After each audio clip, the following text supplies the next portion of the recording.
Estamos de volta com o programa Eclésia dessa noite. Hoje falaremos sobre diversos títulos de Nossa Senhora espalhados pelo mundo, diversas maneiras que os povos, alguns povos, escolheram para louvar a Mãe de Deus, louvar a Virgem Maria. A Virgem Maria, como o padre já disse no bloco anterior, é sempre a mesma. Nossa Senhora é sempre a mesma. Da mesma maneira que em diversas partes da nossa vida, muda a maneira que as pessoas, por exemplo, conversam com a gente. Quando você está na escola, você é estudante. Quando você trabalha, você é trabalhador. Quando você viaja, você é viajante. Mas é sempre você mesmo. Esses seus diversos títulos, né, durante a sua vida, ou diversas passagens da sua vida, também acontece com Nossa Senhora. Nossa Senhora das Dores, aos pés da cruz, por exemplo. Né, e assim por diante, todas as outras passagens da vida de Nossa Senhora. Nossa Senhora da Alegria, Nossa Senhora do Amparo, tantos títulos. São muitos. O Padre Guido diz aqui que passa de 1000. Vamos conversar sobre alguns desses títulos de Nossa Senhora presentes em algumas culturas. Por exemplo, o primeiro delas vem da própria terra do Padre Guido, inclusive do norte da Itália. O Padre Guido também é do norte da Itália. Do norte não, do sul, falei errado. No norte peraí, eu estou confundindo aqui, que tem outra que é do norte. Essa é do sul, Padre Guido. Antes do senhor começar o comentário, só quero lembrar com os nossos amigos telespectadores para que durante a nossa conversa vão ligando, pois sortearemos um livro no final do programa, dedicado também a Nossa Senhora, escrito pelo Padre Alberto Gambarini Maria, Mensageira dos Céus. Né? Você pode ligar no telefone que está no seu vídeo, botar o nome para o sorteio. Então vamos lá. Essa primeira que a gente vai conversar não é do sul da Itália. Ela não é do norte da Itália, aliás, tem duas, um do sul e do norte. Essa primeira é do sul. O título, já disse no bloco anterior, é Nossa Senhora da Quirupita. Né, Padre Guido? O que significa isso? Como começou essa história? Certo. Em primeiro lugar, vamos colocar no momento histórico. Estamos no século VII, né? Portanto, quase 1400 anos atrás, né, minha gente? E na região da Calabria, no sul da Itália, que faz divisa com a Sicília, foi aí que foi encontrado um quadro que logo foi apelidado de Achirocripa. Por quê? Significa não feito pela mão de um homem. A palavra aqueropita significa não feito por mãos humanas? Exato, isto é, tem algo de diferente, uma estrutura de uma pintura diferente. Portanto, aqueropita significa feito por uma mão divina. Aí tem a história. A história fala de um pintor que, apesar de toda a sua boa vontade, ele não conseguia terminar um quadro de Nossa Senhora com o menino Jesus. Certo. Aliás, estavam acontecendo coisas até meio desagradáveis.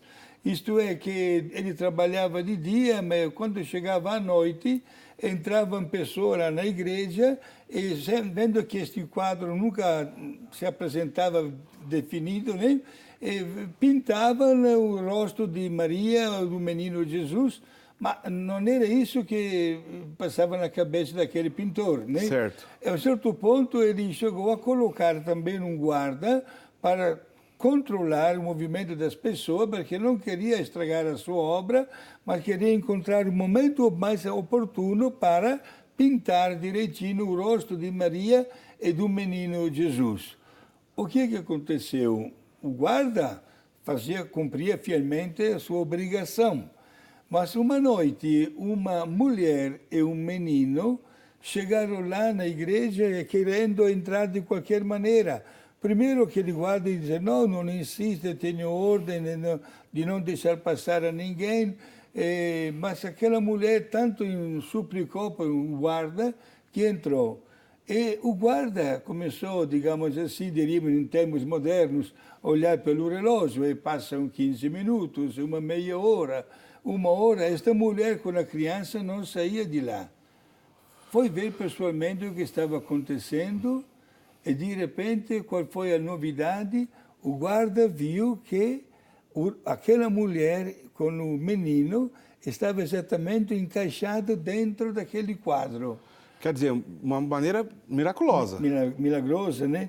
E o quadro que se apresentou muito esplendente, bem terminado, e até hoje, na cidade de Rossano, na região da Calabria, é aí que este episódio aconteceu, né? Portanto, a quiropita significa não feito por mãos humanas. Por que esta palavra grega? Porque no sul da Itália, naquela época, se falava a língua grega. A gente está no século VII, né, Padre Guido? Sétimo, exato. Aliás, a ordem que a gente vai apresentar aqui desses títulos que comentaremos hoje, existe uma ordem cronológica. A mais antiga delas, Nossa Senhora Querupita, no século VII, que é esse milagre que o Padre Guido explicou. Quer dizer, o pintor não terminou de maneira natural, foi um milagre e apareceu a pintura. A gente colocou as imagens diversas vezes. Repete pra gente aí, Lucas, por favor. Essa imagem, Nossa Senhora Querupita, essa devoção, que chegou ao Brasil justamente com os descendentes de italianos. De lá quando emigraram. Da região da Calábria, né, como o senhor disse. Do sul da Itália, sim. E aí essa imagem, obviamente, então, é baseada nesse quadro, né? E existe apenas uma paróquia no Brasil dedicada a Nossa Senhora Querupita, que fica na cidade de São Paulo, num bairro muito tradicional dos italianos, que é o bairro do Bexiga, né? Tem diversas cantinas italianas, são famosíssimas, né, em todo o Brasil. Quem quer comer uma massa italiana, por exemplo, as famílias italianas que mantêm os restaurantes lá nesse bairro. E essa paróquia de Querupita também tem uma festa muito tradicional em São Paulo. É a única paróquia que se tem notícia dedicada a Nossa Senhora Querupita em São Paulo. A presença dos imigrantes italianos no Brasil todo, certamente, influenciam muito a nossa cultura. Mas Nossa Senhora Querupita, na cidade de São Paulo, então, é muito comum. Eu estava confundindo, porque eu disse que Nossa Senhora Querupita é no sul da Itália, confundi norte e sul, que tem outro aqui da nossa lista, da outra Nossa Senhora que a gente vai comentar daqui a pouco, que será do norte da Itália. Daqui a pouquinho a gente comenta ela, que a gente vai esperar a ordem cronológica. Porém, Padre Guido, saindo um pouquinho da Itália e indo para a Polônia, né, nós temos uma outra Nossa Senhora que aqui no programa, há um tempo atrás, dedicamos bom tempo para explicar sobre essa devoção, falar sobre essa devoção, pois nós estivemos na Polônia e gravamos uma matéria especial no santuário dedicado a ela. Qual é o nome desse título, Padre Guido? Nossa Senhora de Częstochowa, certo? No morro de Jasna-Góra, que significa Monte Claro, né? O Padre Guido, nós tivemos a oportunidade, a gente está vendo o quadro, inclusive, aí. Aliás, essa imagem é uma imagem que nossa equipe mesmo, né? Nós fotografamos do quadro original, quando lá estivemos na Polônia, né? Por ocasião da Jornada Mundial da Juventude, que seria na Polônia. O Padre Guido, eu e a nossa equipe viajamos então até lá. Gravamos uma reportagem, né, que já exibimos aqui no passado. A gente vai lembrar um trechinho dessa reportagem que conta essa história de Nossa Senhora Częstochowa. Aliás, essa Nossa Senhora Częstochowa, certamente é a devoção do coração do saudoso São João Paulo II, sendo ele polonês, sendo ele devoto de Nossa Senhora como era, tinha Częstochowa como sua devoção. E depois do trechinho da imagem que a gente vai comentar, que a gente vai exibir, aliás, vamos comentar uma curiosidade sobre São João Paulo II e Nossa Senhora Częstochowa. Vamos então assistir o trechinho da matéria e depois a gente comenta. Assistam.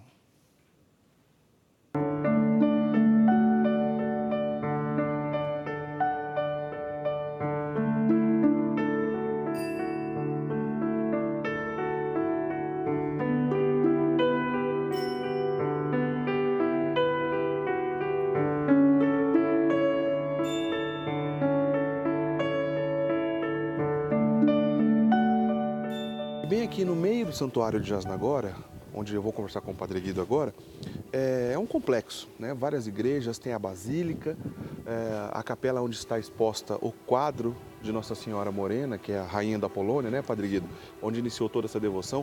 O senhor não tem a sensação, Padre Guido, que aqui no meio, entre essas igrejas, dá a impressão que a gente está num vilarejo medieval? Eric, não somente tenho a impressão, mas estou plenamente convencido. Aliás, hoje nós temos que agradecer a Deus por esta belíssima experiência de viver como tantas pessoas devotas de Nossa Senhora, exatamente neste lugar tão querido, não somente na Polônia, mas no mundo inteiro. Padre Guido, vamos contar então a história para o nosso público, porque a devoção que aqui se encontra, que é uma devoção belíssima, linda, você pode ver pelas imagens o respeito que as pessoas têm ao participar da missa, músicas lindas, assim, tudo. É maravilhoso, é emocionante mesmo. A presença de Deus, a presença de Nossa Senhora, a mística desse lugar é algo sensacional, indescritível. Só estando aqui mesmo para a gente perceber isso. Mas vamos contar a história do quadro, Padre Guido? Certo.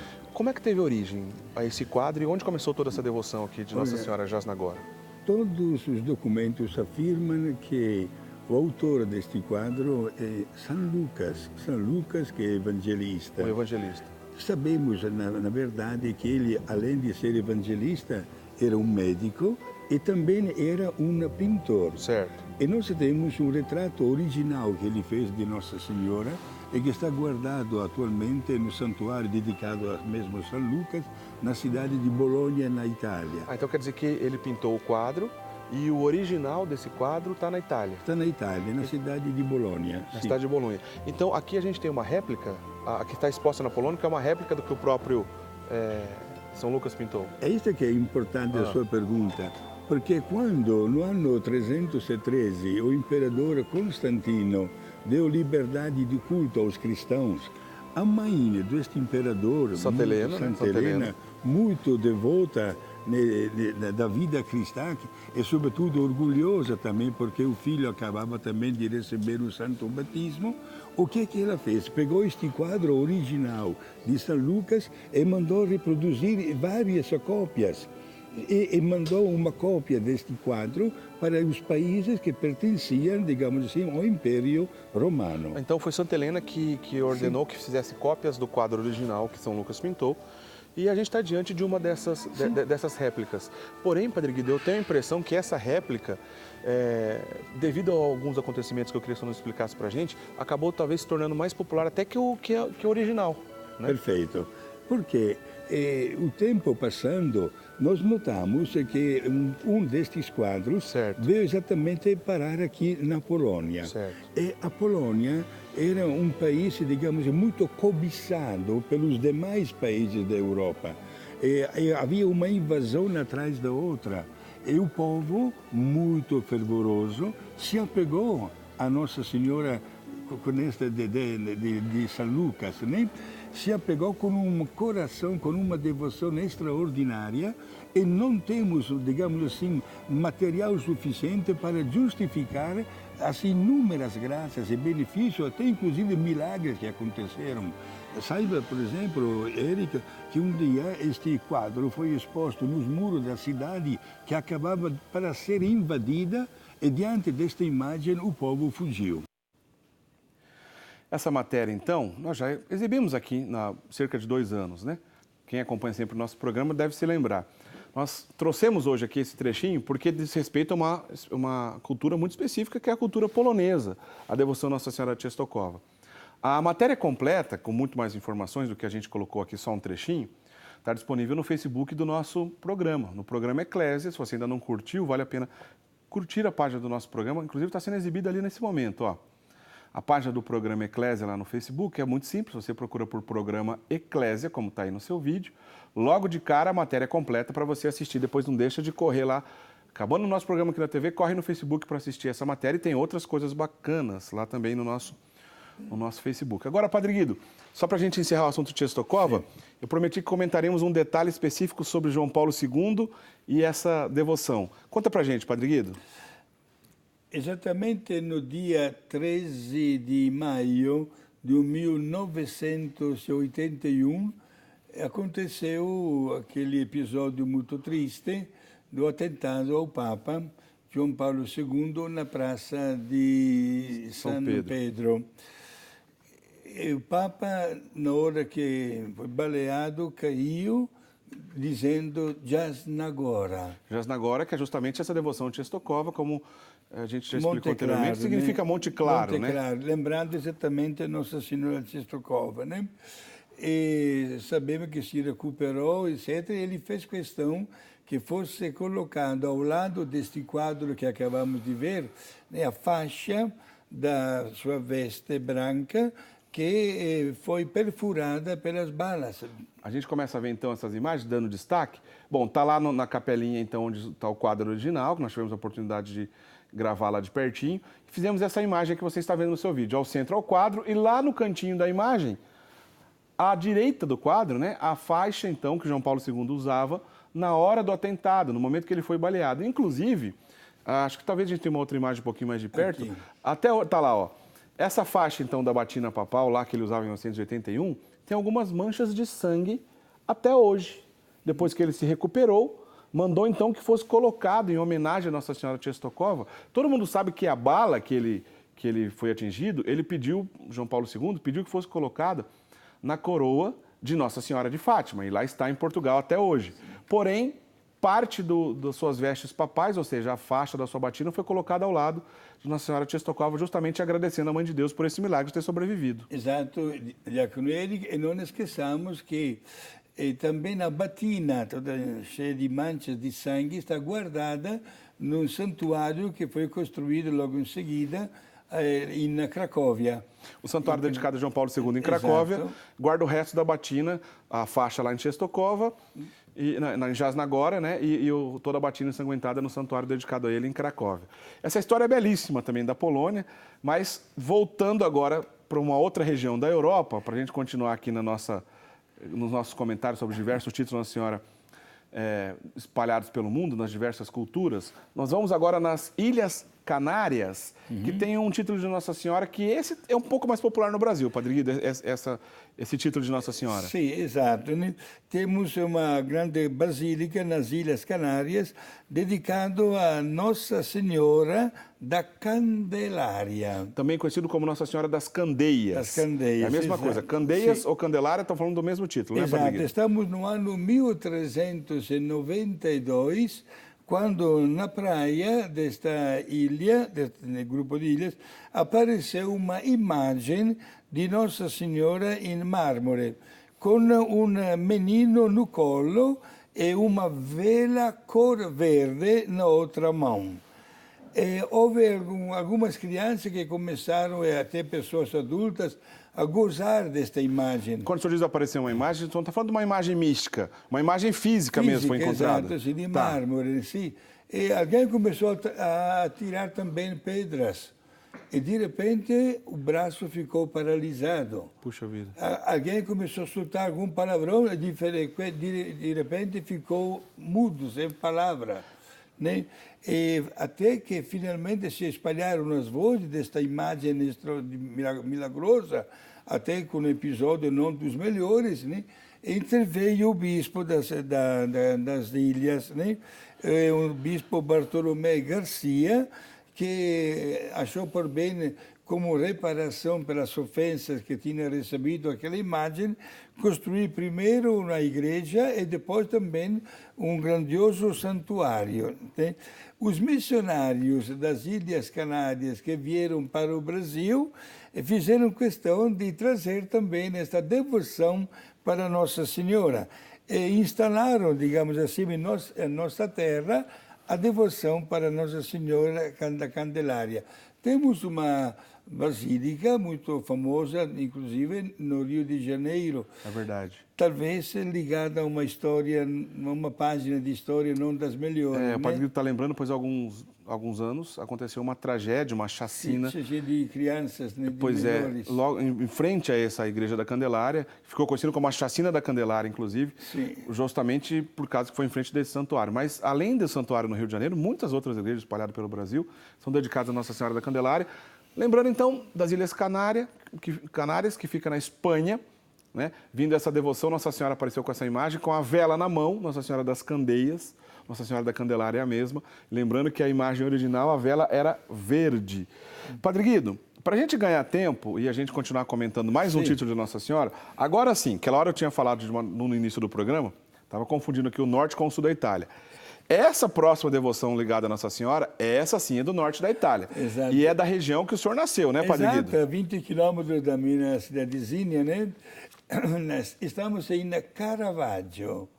Caravaggio é uma cidadezinha no norte da Itália, onde antigamente havia como uma divisa entre o Ducado de Milão e a República de Veneza. Havia também um rio que passava ali por perto, né? E Nossa Senhora, estamos agora no ano 1432, certo. no dia 26 de maio, portanto, nesta semana é aniversário com grande festa. Temos dois grandes santuários dedicados aqui no Brasil, Nossa Senhora de Caravaggio. Uma na cidade de Nova Veneza, no Santa Catarina e outro em Farroupilha, no Rio Grande do Sul. Exatamente lugares onde a imigração que veio da Itália... É dessa região da Itália. Exato. Se colocaram e mantiveram, trouxeram inclusive as imagens de Nossa Senhora, que apareceu uma jovem chamada Joaneta. E nos retratos oficiais, entre a imagem de Nossa Senhora e Joaneta, tem sempre um ramo florido, porque tem todo um episódio de história que aconteceu aí. Isto é, o povo que morava do lado deste rio, que pertencia ao Ducado de Milão, brigava constantemente com o povo que morava do outro lado e que pertencia à República de Veneza. Nossa Senhora apareceu no dia 26 de maio do ano 1432 e esta menina, uma jovem, Joaneta, lhe disse: olha, Deus te escolheu, eu também, para que você seja porta-voz de um grande desejo meu de ter a paz. Você vai falar com o Duque de Milão e também com o Doge, chamado assim, de Veneza, a máxima autoridade, para que, pelo menos por um período de 7 anos, não haja nenhuma briga entre um povo e o outro. E a menina, na sua inocência, obedeceu, só que seja o Duque de Milão, como também o chefe de Veneza, pediram: mas qual é o sinal que você está trazendo para nós de autenticidade? Como é que nós podemos acreditar que a tua mensagem é verdadeira? Diante desta pergunta, foi Nossa Senhora mesmo que deu a resposta. Disse: convide o Duque e também o chefe de Veneza a estar perto de vocês na beira do rio. E obedeceram com uma grande multidão de pessoas, né? E a um certo ponto Nossa Senhora disse: pega um ramo seco daquela árvore, né, que está caído aí no chão, e a menina pegou e joga este ramo seco dentro do rio, e de repente brotou. Por isso, então, que tem ali na imagem sempre um ramo entre a Nossa Senhora e a vidente Joaneta. Perfeito. E, ao mesmo tempo, Nossa Senhora fez brotar da terra uma água que até hoje continua correndo e que parece uma repetição do que acontece também lá em Lourdes, né? É verdade, continua até dando muitas graças e muitas conversões, né? E muitos milagres. O santuário de Caravaggio é, sem dúvida, no norte da Itália, um santuário muito, muito conhecido. Até os papas, os últimos 4 papas foram visitá-lo pessoalmente. Aqui no Brasil, a gente cresce ouvindo a história de Nossa Senhora Aparecida, obviamente que é da nossa cultura. O senhor, que nasceu no norte da Itália, cresceu ouvindo sobre Nossa Senhora de Caravaggio. Caravaggio, inclusive, se faz até romarias a pé para este grandioso santuário, que, invece só, pertence na província de Bergamo, mas a diocese di Cremona, outra cidade, bela, tutto pouco, bem pertinho um do outro, né?